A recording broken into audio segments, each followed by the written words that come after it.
What is going on, people of YouTube? My name is Kurtyoy. Welcome back to a brand new episode of the FPL preview. And in today's video, we're going to be talking about the usual stuff: the goalkeepers, defenders, midfielders, and strikers. We've got the fixtures to watch, and also FPL Guidance's tip of the week at tips_FPL. Gives us tip of the week every single week. And he's got one again this week. All this is to do with this video. Also, apologies if this is going to be the last video for this week. It might be the last video. There might be a differential after it. I'm not too sure because I'm doing things in my private life that I need to really get done, and I'm putting a lot of effort into that. And B, that's causing me to lose a bit of sleep. So there is that.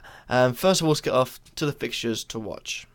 And first up, we have Arsenal versus Hull. Now, this is an interesting game. A lot of interesting games this week, simply because Arsenal have not been their best.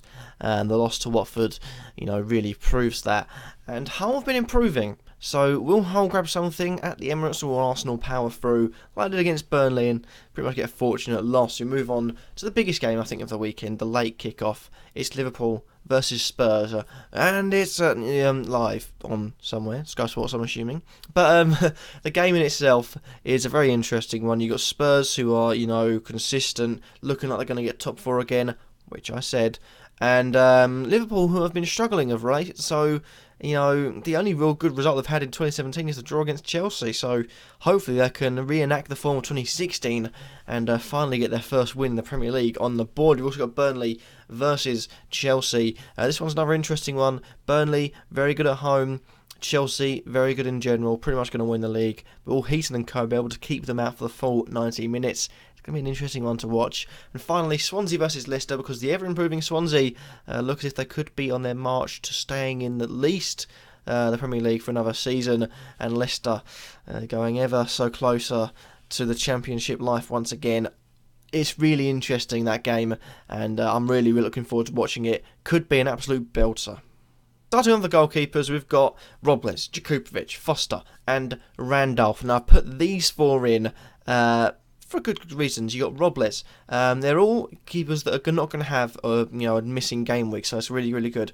Robles is ranked at £4.7 million, and Everton this week have got Middlesbrough, who don't like to score, and that looks really good for them. So Everton could get a clean sheet there. But also the fact that he hasn't got a missing game week, they've got a decent run of fixtures coming up.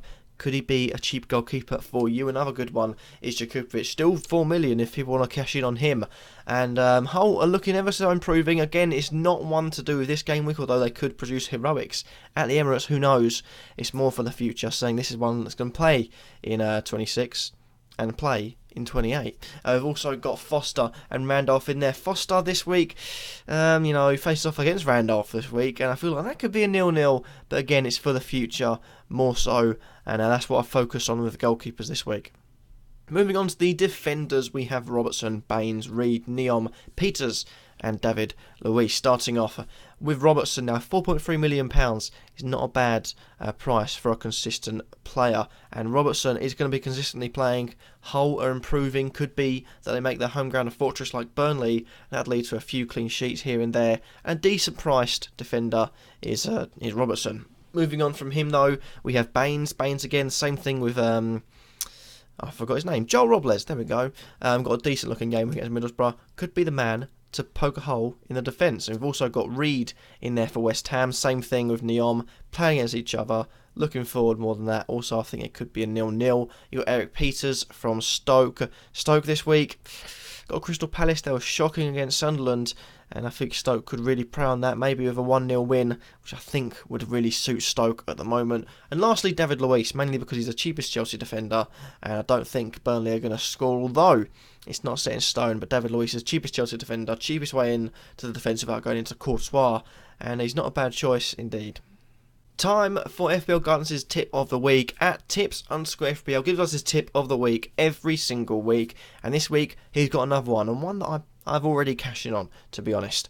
And it goes like this. Tip of the week goes to Gylfi Sigurdsson. Sorry for pronunciation, I don't mean it, as he seems to be back with his best of 3 goals and 1 assist in his last 3, including away games at Liverpool and Man City. This shows he's able to perform in the tougher games, and also has a very kind run of fixtures ahead, including Leicester, Chelsea, Burnley, Hull, Bournemouth and Middlesbrough. And importantly, has no blank game weeks. So although he might be cashed in on at the end, you might get him out of your team just so you've got people for double game weeks.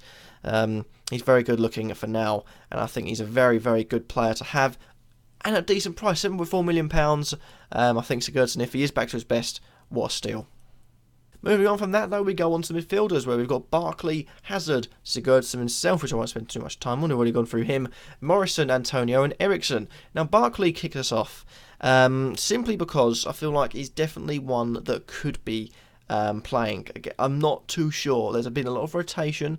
I thought Mirallas was going to play. Mirallas didn't whenever I said Mirallas. So, be interesting, but he had a good game week last week, so hopefully he'll be able to play this week. We've also got Hazard coming in, maybe back to his best after that wonder goal he scored, although it was very similar to Anthony Martial's finish-wise, scuffed and all that, but Hazard is looking good. £10.2 million could be an alternative for the ever-decreasing Sanchez at the moment. You've also got Gylfi Sigurdsson. Need I say more? We've just had a whole section on him. Morrison of West Brom is also another one that we're going to be looking at, because I said him for the last few weeks now. He's cheap, he's doing well, he's going to play, and he can score goals. And £4.6 million, £4.6 million, not a bad choice. I also got Antonio and Eriksson. Antonio, because I saw a stat on the FPL Twitter, he's been involved in 66% of West Ham's home goals this season. Not too shabby, Alonso. And Eriksson, because he's a cheap way into the Tottenham midfield. And lastly, we have the attackers, and they are Lukaku, Costa, Defoe, Carroll, and Benteke. Starting off, though, at the top with Lukaku. Now, he's a monster. There is rumours that he can be signing a new contract at Everton, which is huge, probably some massive release clause, and that's either good business for Everton or, great for us because he'll be staying at Everton, which is a great club for him to be at. And against Middlesbrough, although they don't concede a lot, I don't think there'll be much threat to Everton. Lukaku could get another few more added on to his total of 16 already this season. Costa then comes in for Chelsea. After the game he's got, which is against Burnley, got a very nice run in, has Costa. And I think Costa is definitely one to be considered for your teams. You've also got Jermaine Defoe, although I had maybe criticised Defoe and maybe not being too much of a good option. There's no doubt he is scoring goals, although it's a risky price to go at. He's scoring goals, and that's the be all and end all about it. If he's getting goals, he's getting points, he should be getting places in your team. So, need I say more on that? You've also got Carroll coming in. The man has got a slight niggle. Don't know if he's going to play, so that's the reason why I've left him, down to the bottomish of this. And Christian Benteke, rather, odd one, £7.4 million, again, weird sort of price for a striker, but I feel like he could do bits this season for the rest of the season in general, and hopefully that 4-0 was a blip, and he can start kicking on from now. And that happens to be that for this video. Hopefully you have enjoyed it. Remember to like, comment and subscribe, and let me know, do you think I missed anyone, or have I got some pretty good predictions on there? Let me know in the comment section down below. Thank you all for watching, hopefully you have enjoyed, and peace.